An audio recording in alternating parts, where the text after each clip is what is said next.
अभी कुछ रिसेंटली पता चला है कि यहाँ के एक कॉलेज को, प्राइवेट कॉलेज को ब्लैकलिस्ट किया गया है, डिवाइड किया गया है। पीछे भी 2019 में हम लोग जब देख रहे थे कि केरला ओपन स्टेट होने जा रहा है, तो उस समय भी एक दो कॉलेजेस वहाँ पर वो ब्लैकलिस्ट हुए थे।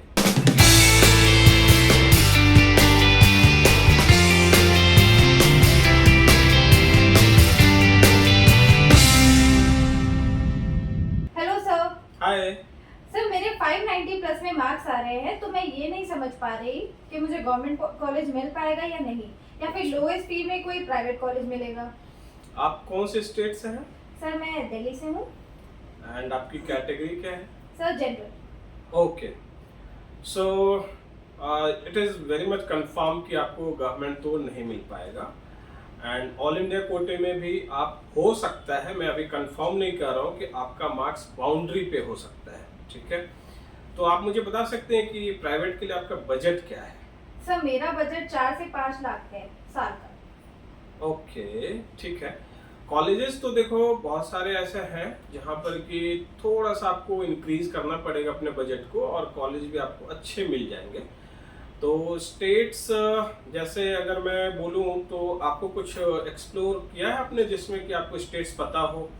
हाँ सर, केरला, छत्तीसगढ़, कर्नाटका में किन किन कॉलेजेस में मुझे एडमिशन मिल सकता है? देखिए, इन स्टेट्स के कॉलेज में तो आपका एडमिशन पॉसिबल है और अच्छे कॉलेज भी मिल सकते हैं। एंड मुझे लगता है कि एक बारी और थोड़ी सी इस पे आपको काउंसलिंग की जरूरत पड़ेगी, क्योंकि जिन स्टेट्स का आप नाम ले रहे हैं इनमें से जो बेस्ट हो सकता है उसकी हम लोग आपको काउंसलिंग दे सकते हैं। बट सर मैंने एक्सप्लोर किया है जिसमें ये 3 स्टेट्स में लोएस्ट फी में कॉलेजेस मिल रहे हैं, तो मैं कंफ्यूज हूँ, मुझे क्या करना चाहिए? राइट, ठीक है, इस पे मैं आपको डिटेल काउंसलिंग दे दूंगा। सो आप हमारे दिए गए नंबर्स पे फ़ोन कर लीजिए रजिस्टर करने के लिए, और हमारा जो साइट है mcpneet.com, वहाँ पर भी जाकर आप रजिस्टर करो, सो दैट कि आपकी जो हेल्प है, जो आपकी गाइडेंस है, वो बेटर मैनर में हो सके। Hello friends, welcome to my career Pathshala. तो आज का जो सेशन है वो है regarding private college the best lowest fees और कौन सा स्टेट। तो मैं आपको सबसे पहले ये बताता चलूं कि जो लोएस्ट फीस का कॉन्सेप्ट है वो एक इंडियन सेंटिमेंट में बहुत ज़्यादा घर कर जाता है कि अगर मुझे लोएस्ट फीस में ही कॉलेज मिलेगा तो मेरा एमबीबीएस सही जगह से हो पाएगा, या फिर कोई भी स्टेट हो, कोई भी कॉलेज हो, लो फीस है तो मैं वहाँ एडमिशन ले लेता हूँ। आप इससे थोड़ा सा बाहर आइए, क्योंकि जो एक कंफर्ट जोन है इस कॉन्टेक्स्ट में सोचने का, वो है सिर्फ फीस को देखना नहीं चाहिए अगर आप एमबीबीएस करने जा रहे हैं तो। रीजन बिहाइंड कि एमबीबीएस करने के लिए जो कॉलेज होता है, जो उसकी इंफ्रास्ट्रक्चर होती है, जो उसके हॉस्पिटल, ओपीडी, फैकल्टी एंड उसकी रेपुटेशन, ये बहुत ही इंपॉर्टेंट होता है। अलॉन्ग विथ जो ग्रुप वहाँ पर आ रहा है, जो आपका स्टूडेंट्स का एक क्राउड वहाँ पर आ रहा है, वह भी इंपॉर्टेंट होता है। रीजनेबली मैं क्यों कह रहा हूँ, क्योंकि 5 इयर्स के बाद जब आप नेक्स्ट एग्जाम लिखने जाएंगे, जब आपको उधर पीजी के लिए और लाइसेंस लेने के लिए एग्जाम लिखना होगा, तो उस समय में आपकी तैयारी कैसी है, इन चीज़ों पे ये सब बहुत ज़्यादा डिपेंडेंट होता है। ये फैक्टर्स वहाँ पे प्रोमिनेंट हो जाते हैं। तो छत्तीसगढ़ लो फीस, राइट, केरल लो फीस, राइट, कर्नाटका, मैं इस स्टेट को लो फीस कैटेगरी में नहीं रख सकता, क्योंकि एवरेज फीस 10 लाख रुपए जो होती है उसको मैं उस कैटेगरी में रखता हूं जहां पर कि एवरेज ट्यूशन फीस कर्नाटका की देखी जा सकती है। पिछले 3 सालों में फीस बढ़ाई नहीं गई है, हो सकता है इस साल कोई न्यू फीस स्ट्रक्चर आ जाए। तो छत्तीसगढ़ से अगर मैं शुरू करूं, क्योंकि quality of education, patient footfall, infrastructure, उसमें छत्तीसगढ़ के प्राइवेट कॉलेजेस उतने कॉम्पिटेंट नहीं हो सकते जितने कि कर्नाटका के हैं। देयरआफ्टर जो फी स्ट्रक्चर है ऑलमोस्ट सेम प्लेटफॉर्म पे है दोनों स्टेट का, एंड कॉलेज की जो ऑप्शंस है फ्रेंड्स, वो भी कर्नाटका में, चूंकि ये बड़ा स्टेट है तो वहां पे आपको ज्यादा मिलता है। अलॉन्ग विथ यह भी आप समझिए कि जो बड़ा स्टेट होता है उसमें आपको after 5 years option of PG जो कि 50% सीटें आपकी रिजर्व होती है। आप जिस स्टेट से भी एमबीबीएस करते हैं तो after 5 years you will be eligible for 50% state quota and 50% for all India quota.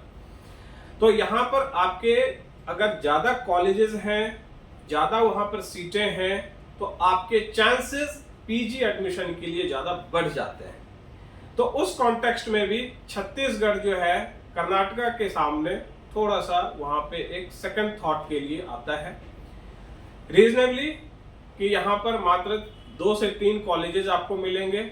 उसमें से भी एक कॉलेज का पता चला कि वो तो दूसरे जो है सो गवर्नमेंट में कन्वर्ट हो गया।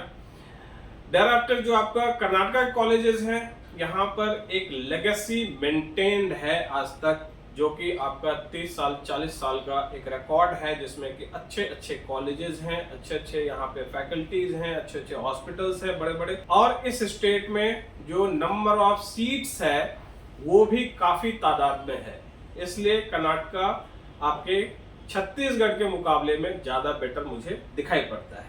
केरल अगेन कर्नाटका के कंपैरिजन में केरला के सारे कॉलेजेस उस प्लेटफॉर्म पे खड़े नहीं उतरते जहां पर कि उनकी क्वालिटी की बात होगी। ऑब्वियसली जब हम एक अपना मीन्स 5 साल का टाइम स्पेंड करने जा रहे हैं किसी भी स्टेट में, तो वहां पर मुझे quality of education and reputation of college, crowd, ये सब तो मुझे देखना ही पड़ेगा, जो मैंने आपको पहले ही बोला। इसलिए केरला के कॉलेजेस में फीस कंपैरेटिवली कर्नाटका से कम है, लेकिन जो आपको 5 years के बाद जिन चीजों को टारगेट करना है उसके लिए अभी भी केरल उतनी मीन्स उस कैटेगरी में, उस फ्रेम में अभी दिखाई नहीं पड़ता है। अभी कुछ रिसेंटली पता चला है कि यहाँ के एक कॉलेज को, प्राइवेट कॉलेज को ब्लैकलिस्ट किया गया है, डिबार्ड किया गया है। पीछे भी 2019 में हम लोग जब देख रहे थे कि केरला ओपन स्टेट होने जा रहा है, तो उस समय भी 1-2 कॉलेजेस वहां पर वो ब्लैकलिस्ट हुए थे। तो इन फैक्टर्स को भी आपको समझना होगा कि किन कॉलेजेस में मुझे यहाँ एडमिशन लेनी चाहिए, कहाँ नहीं लेनी चाहिए। तो हमारा केरला के ऊपर बहुत ही एक डिटेल वीडियो आया हुआ था पीछे, आप उस वीडियो से अपने कुछ नॉलेज गेन कर सकते हैं। अदरवाइज आप हमें कॉल भी करके पूछ लीजिए, जो हमारे दिए गए नंबर्स हैं उस पर, अलॉन्ग विद जो आपका mcpneet.com उस पर रजिस्टर करके हमारे से आपको बहुत सारे ऐसे जो गाइडेंस हैं, जो आपकी इंफॉर्मेशन है, उसमें हम आपको हेल्प करेंगे कि आपको नीट काउंसलिंग में प्राइवेट कॉलेज में एडमिशन लेनी कैसे चाहिए। तो केरल के कॉलेजेस इतने फेमस अभी नहीं हुए जो कि कर्नाटक के कॉलेज में दिखाई पड़ता है। इवन बैंगलोर में भी आपको कॉलेज नहीं मिल रहा, लेकिन बैंगलोर से 200 किलोमीटर 300 किलोमीटर आपको दूर भी कॉलेज मिल रहा है। इट डजंट मैटर, क्योंकि कॉलेजेस पहले से अपनी एक लेगेसी मेंटेन किया हुआ है, that will be benefiting you जब आप पीजी कोर्स के लिए आगे अपना एक प्लान बनाएंगे। वहां से आपको जो भी एक्सपोजर मिल रहा है वो आपके लिए बहुत ही फायदेमंद होगा। तो इसी के साथ ये सेशन खत्म होता है, और फिर आपको मैं दूसरे वीडियो में नीट के बारे में और भी इंफॉर्मेशन दूंगा। तो इस चैनल को आपने अभी तक सब्सक्राइब नहीं किया है, तो लेटेस्ट अपडेट ऑन नीट के लिए आप इस चैनल को पहले सब्सक्राइब कर लीजिए। ये वीडियो पसंद आता है तो लाइक करिए एंड अपने फ्रेंड्स के साथ शेयर भी करिए। Thank you so much.